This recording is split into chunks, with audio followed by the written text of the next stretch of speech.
Hi, everybody. So far, we have typed a whole bunch of stuff. So this is lesson two, a supplement to lesson two on scripts. And so far, we have done a whole bunch of operations. We've learned about logical comparisons in R. We've learned about arithmetic in R. So this is we've got 5 times 3. We've got some value inside of X. So we assign a value 2 to the object X, then we multiply that by 4. We've done some other work. Now, none of this is actually important, but what if it had been important? We would want the ability to share this work with other people. We would want the ability to, to publish this, perhaps. And so what I'm going to recommend from now on, and this is we're in lesson two, so we've just really learned how to work with R a little bit. I'm going to say that you really need to work with scripts, okay? So you want things to be pre-producible, you want reproducibility, you want replicability. In order for that to happen, you need to be able to, so this the baseline of pre-producible, you need to be able to redo all of your work yourself. If that requires you to sit here and manually retype all of this stuff every single time, number one, it's tedious and it's time consuming. Number two, there's a really good chance that you make a mistake. You saw me make a mistake just earlier in one of the previous lessons where I typed zero, that, I was creating a vector of the numbers 0 to 9, and I meant to multiply it by 2, but I typed the multiplication sign and then hit enter before I had even typed the number 2. And I realized I was like, oh shoot, I made a mistake. So, and this is on something trivial, something that doesn't matter at all. Imagine if it were an important analysis. You would want the ability to go back and edit the work that you had done and make sure that it's correct, share it with other people, and make sure that they understand what you're doing and why. Okay, so that's where a script comes in. So we're going to create our very first R script. And it's going to look a little bit like this. So what we had in the console, well, first of all, this is we want to go back over into RStudio, and if you're on a Mac, you're going to do Command Shift R. If you're on a Windows, you're going to do Control Shift R. So, or actually, is it both? No matter what? Did I write that wrong? Or okay, so Control Shift. Oh, not R N. I'm so sorry. Please forgive me. Command Shift N will create a new script, or Control Shift N for new. Now, what I have here, this just popped open, so I can close this and then go back and do it again. So Control Shift N, or Command Shift N for new, and it brings up this window pane up here. Moves my console, makes my console a little bit smaller, and it moves my cursor right up here, and it says, okay, this is where you type your code. Okay. So just by itself, this would be a good place for me to type it if I said, okay, well, I what was some of the things that I wanted to do? I wanted to say is 5 less than 3. And then I also had the set of numbers from 0 to 9, and I multiplied that by 2. And then some other things that were important. I created a character vector. So I said this is a character vector. Okay. All right. So I've got some code in my script, and I want to be able to run this code. So what I can do, so I've added these expressions to my code script. I'm going to clean this out. So I think a few lessons ago I told you how to clean the console, and that was Control L, and I said you shouldn't actually do this. What I want you to do first, before you clean it out, go back and find a couple of these code examples that you think might be important for you to remember how to do, and add them up here to your script. So we're going to pause for just a second to give you a chance to go back and find some of these pieces of code, these expressions that you may want to keep. Like for instance, this down here, the question mark get help is use the question mark of the function. So I'll copy that as well. So mean. Um, and add these to your script. So I'm going to pause here. Okay, so now you've had some time to add some of the material that was in your console up to your script, and this means that this is where we're gonna save it. So what I want you to do is I want you to go clean out your console. So Control L is going to get rid of everything. You fresh new start of your console. Now we also need to have a fresh restart of R as well. Okay, so this is important. I'm going to take this goes into the setting up R, which I'm not sure if this is in one of yeah, it's not in this lesson, but I'm going to show it anyway. Let's go up to Tools and Global Options. And I want you to have a few things checked right here. So number one, make sure this is checked. Restore the most recently opened project at startup. That's important. That allows you to pick back up where you left off. And then right here, restore the previously opened source documents at startup. So whatever documents are up here, we want those to come back whenever we restart R. And that's very important because what happens up here are source documents. This is the truth, okay? What happens in our console, not important because we can't share this with anyone. These things up here, these are all files and these can be shared with other people. So these are true. All right, now a couple of things that I want you to uncheck. So down here on your computer, this is probably checked where it says restore the .rda into our data into workspace at startup. And we never want to do that. So uncheck this and then change this to never, okay? Never save your workspace to the R data.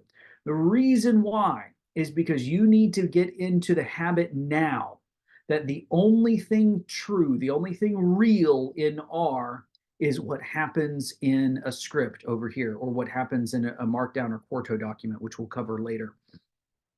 It's very important because the things that happen over here in a source document, that's what these are all called, source documents. Maybe they're R scripts, maybe they're Quarto documents, maybe they're Markdown scripts, maybe there's something else. These are real. These can be shared with a journal. These can be submitted as part of a submission packet. A journal is not going to accept an R data file. That's not how it works, okay? So we need to make sure that we're not used to saving our work with R data files. We need to make sure that we build the habit now that only the things that happen in a source document is real, because these are the only things that are reproducible, okay? And then for history, we do not want to save history. And I think that's about it. So yeah, we don't want to save history. Let's go. If you've made changes, go ahead and click apply. If you haven't made any changes because you've already set this all up as part of the work that you did to set up R already, that's fine. You can just hit OK. But I just want to make sure that we had covered this.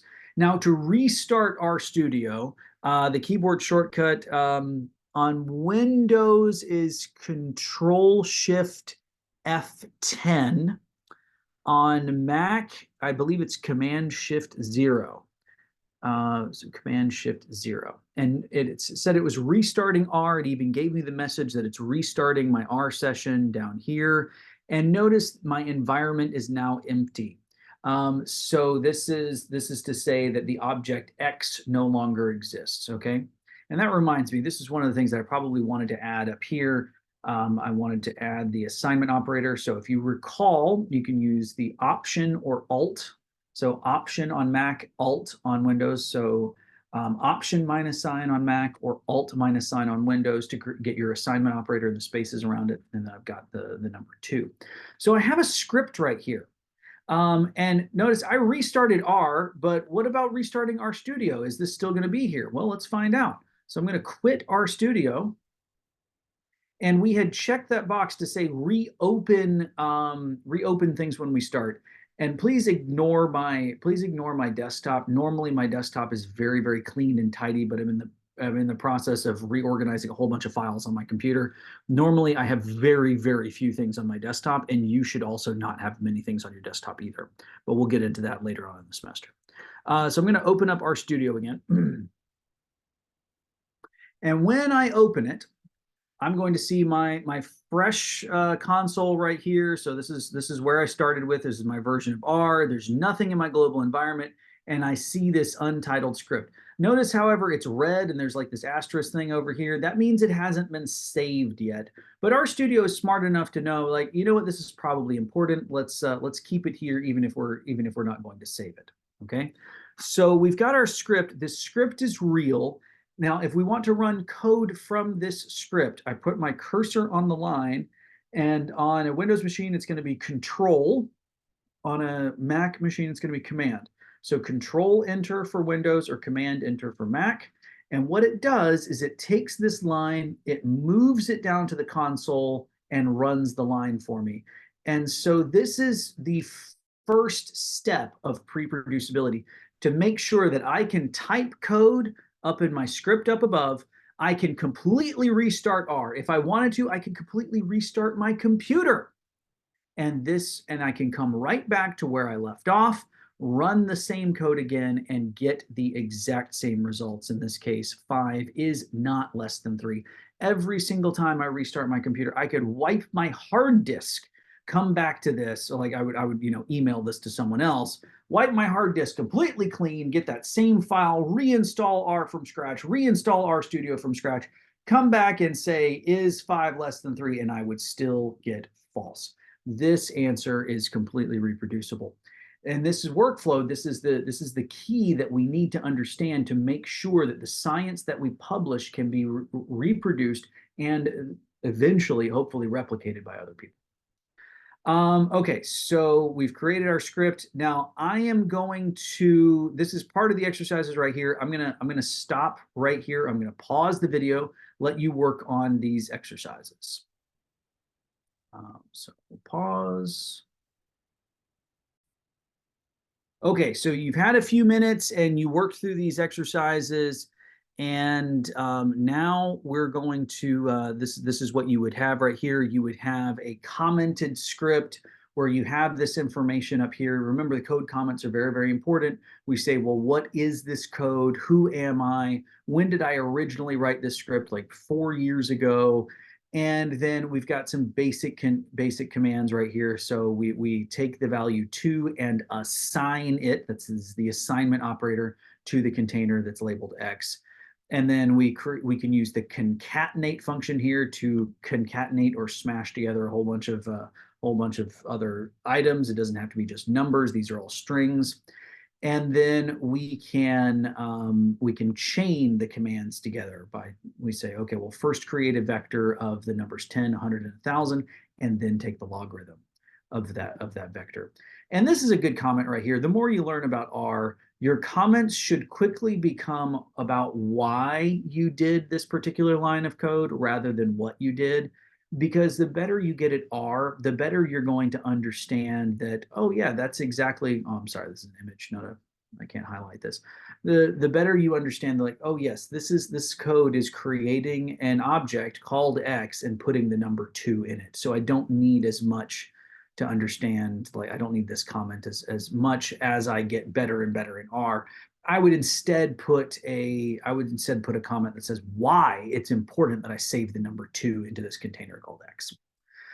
Alrighty then. So that's enough for scripts. Oh, you know what? I do want to show one other thing in scripts.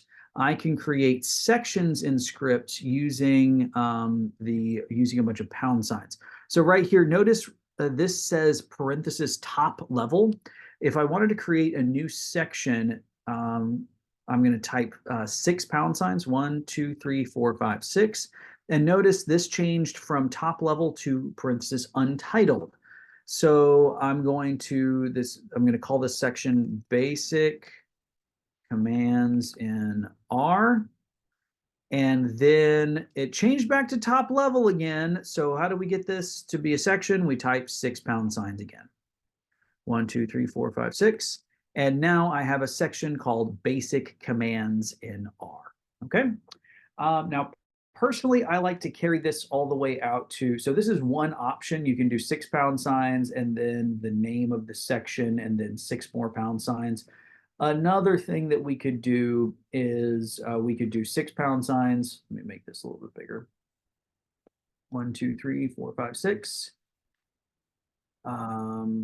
This is another section. And I'm going to pay attention to this code GPS down here. That means I'm on line 11, and we'll cover this in a little bit more detail later. And I'm at column 33. So I've typed 33 characters so far. And I'm going to type pound signs until this hits the number 80.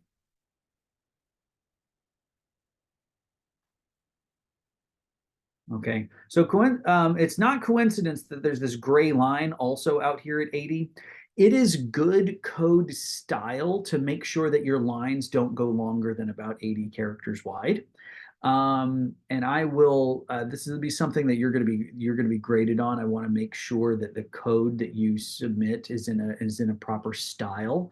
And that's simply because whenever you go to apply for jobs, a lot of times, the hiring manager or the technical hiring manager is only going to have like a minute or two to look at your code. So they're not going to be able to evaluate how quote unquote brilliant your code is in 1 or 2 minutes, but they can see instantly how organized it is. And so if you follow some very simple and, well, not so much simple, but very standard rules for formatting code, then you're going to be more likely to get hired than if you hadn't followed those rules for standardized code. But anyway, we'll cover that a little bit later on in the semester. Anyway, so yeah, this was a script in R, and we've created sections, and then once we've added sections, we can navigate back and forth between our sections in R. You can imagine this would be very, very helpful once we have a much longer script. Okay, and that's all for right now. We will see each other soon. Bye-bye.